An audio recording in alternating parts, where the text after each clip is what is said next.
प्रखरता तुम्हारे चरण चूम लेगी।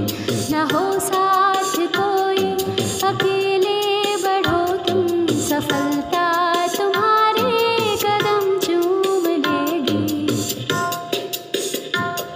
सही राह को छोड़ कर जो उड़े, वही देख कर दूसरों को कुढ़े है। बिना पंख तोले उड़े जो गगन में, न संबंध उनके गगन से जुड़े हैं। अगर बन सको तो पखेरु बनो तुम, प्रवरता तुम्हारे चरण चूम लेगी।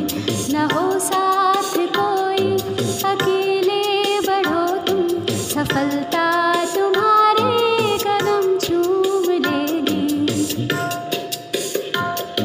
न जो बर्फ की आंधियों से लड़े हैं, कभी पग न उनके शिखर पर पड़े हैं।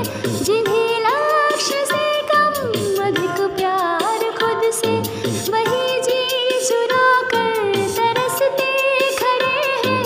अगर जी सको तो जियो जूझ कर तुम, अमरता तुम्हारे चरण चूम लेगी।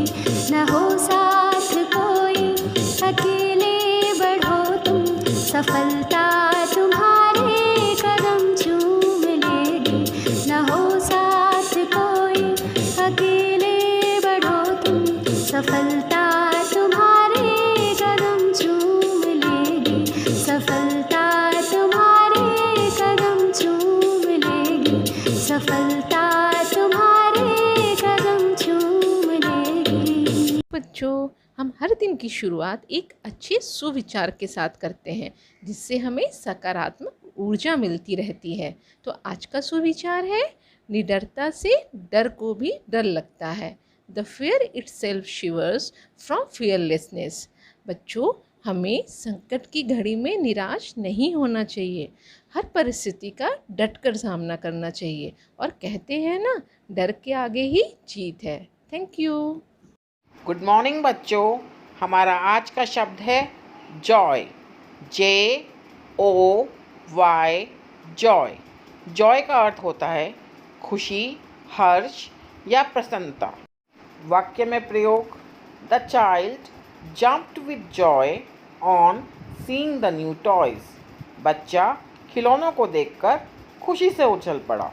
ये खुशी खिलौनों को देखकर, किसी अपने को देखकर या किसी भी कारण से हो सकती है। धन्यवाद। आपका दिन। नमस्कार बच्चों, अब समय है आज की पहेली का। चलो थोड़ा दिमाग दौड़ाओ, मेरे संग पहेली बुझाओ। ऐसी कौन सी चीज है जो चलते चलते थक जाए तो उसकी गर्दन काटने पर वह वापस चलने लगती है? नहीं समझ पाए? फिर से सुनो। ऐसी कौन सी चीज है जो चलते चलते थक जाए तो उसकी गर्दन काटने पर वह वापस चलने लगती है? सोचो सोचो, ध्यान से सोचो। अरे वाह, बिल्कुल सही जवाब, पेंसिल। धन्यवाद। नमस्कार। आइए डालते हैं एक नजर आज के इतिहास पर। 23 अगस्त सन 1947 में वल्लभ भाई पटेल भारत के उप प्रधानमंत्री बने। 23 अगस्त सन 2007 में यूनेस्को के विश्व स्मृति रजिस्टर में ऋग्वेद की 30 पांडुलिपियां शामिल की गईं। आज के लिए बस इतना ही, फिर मिलेंगे। धन्यवाद। नमस्कार, चलते हैं आज के विशेष की तरफ। तो आज के विशेष में है ऋग्वेद। तो आज हम जानेंगे ऋग्वेद के बारे में। ऋग्वेद सनातन धर्म का अथवा हिंदू धर्म का स्रोत है। 4 वेदों में सबसे प्राचीन ऋग्वेद है। इस ग्रंथ में देवताओं का यज्ञ में आवाहन करने के लिए मंत्र है। ऋग्वेद को इतिहासकार हिंद यूरोपीय भाषा परिवार की अभी तक उपलब्ध पहली रचनाओं में एक मानते हैं।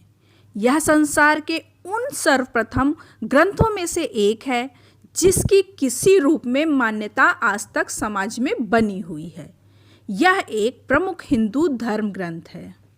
इसमें 10 अध्याय और 1028 सूक्ति हैं। आज के लिए इतना ही। धन्यवाद। Good morning students. प्रस्तुत है आज की प्रश्नोत्तरी, जिसमें सबसे पहला प्रश्न है, सामान्य परिस्थितियों में हवा में ध्वनि की गति कितनी होती है? इस प्रश्न का उत्तर है 332 मीटर पर सेकंड। अगला प्रश्न है, वह एकमात्र ग्रह कौन सा है जो अपनी धुरी पर पूर्व से पश्चिम दिशा में घूमता है? इस प्रश्न का उत्तर है शुक्र। अगला प्रश्न है, सूर्य में सर्वाधिक गैस कौन सी होती है? इस प्रश्न का उत्तर है हाइड्रोजन गैस। अगला और आखिरी प्रश्न है, पृथ्वी में दिखाई देने वाला सबसे चमकीला ग्रह कौन सा है? इस प्रश्न का उत्तर है शुक्र। तो आज की क्विज में बस इतना ही, फिर मिलेंगे। ओके बच्चों, थैंक यू। नमस्कार। अब बारी है हमारी आज की नैतिक कहानी की, जिसका शीर्षक है दृष्टिकोण व्यक्तित्व का आईना होता है। एक धर्मात्मा ने जंगल में एक सुंदर मकान बनाया और उद्यान लगाया ताकि उधर आने वाले उसमें ठहरे और विश्राम करें। समय समय पर अनेक लोग आते और ठहरते। दरबान हर एक आने वाले से पूछता, आपको यहाँ कैसा लगा? बताइए, मालिक ने इसे किन लोगों के लिए बनाया है? आने वाले अपनी अपनी दृष्टि से उसका उद्देश्य बताते रहे। चोरों ने कहा, एकांत में सुस्ताने, योजना बनाने, हथियार जमा करने और माल का बंटवारा करने के लिए। व्यभिचारियों ने कहा, बिना किसी रोक टोक और खटके के स्वेच्छाचारिता बरतने के लिए। जुआरियों ने कहा, जुआ खेलने और लोगों की आंखों से बचे रहने के लिए। कलाकारों ने कहा, एकांत का लाभ लेकर एकाग्रता पूर्वक कला का अभ्यास करने के लिए। संतों ने कहा, शांत वातावरण में भजन करने और ब्रह्मलीन होने के लिए। कुछ विद्यार्थी आए, उन्होंने कहा, शांत वातावरण में विद्या अध्ययन ठीक प्रकार से होता है। हर आने वाला अपने दृष्टिकोण द्वारा अपने कार्यों की जानकारी देता गया। दरबान ने निष्कर्ष निकाला, जिसका जैसा दृष्टिकोण होता है वैसा ही उसका व्यक्तित्व होता है। धन्यवाद। नमस्कार। आज मोटिवेट योर सेल्फ का विषय है शिक्षा का लक्ष्य। बच्चों का बाल सुलभ मन कितने ही झंझावाट समेटे कदम रखता है विद्यालय में, थोड़ा सुकून पाने, आनंदित होने। उसको कोई उतना जान सके जितना वो स्वयं को नहीं जान पाया अभी। उसके सवाल है मन में, लेकिन वो ये भी नहीं जानता कि मन में सवाल लाया है। ऐसे में हम कहीं अपने लक्ष्य को थोपने के प्रयास में उसके दबे प्रश्नों को और तो नहीं दबा रहे। वो अभी केवल इतना जानता है कि विद्यालय उसको भेजा गया है, इसलिए वो आया है विद्यालय। उसके पड़ोस के बच्चे, बड़े भाई बहन विद्यालय आते हैं, इसलिए आया है विद्यालय। जीवन में उसको क्या करना है, क्यों आया है विद्यालय, सबसे जरूरी है उसके मन में इन लक्ष्यों को साफ किया जाए और इनके पूर्ण करने हेतु सवालों के जवाब तलाशे जाएं, जिससे उसको शिक्षित होने का सार्थक अर्थ समझ आ जाए और वह भटकाव में नहीं, तन्मयता से अपने इन लक्ष्यों को समझकर उनको पूरा करने की पहली सीढ़ी पर कदम रख सके। धन्यवाद। आपका दिन शुभ।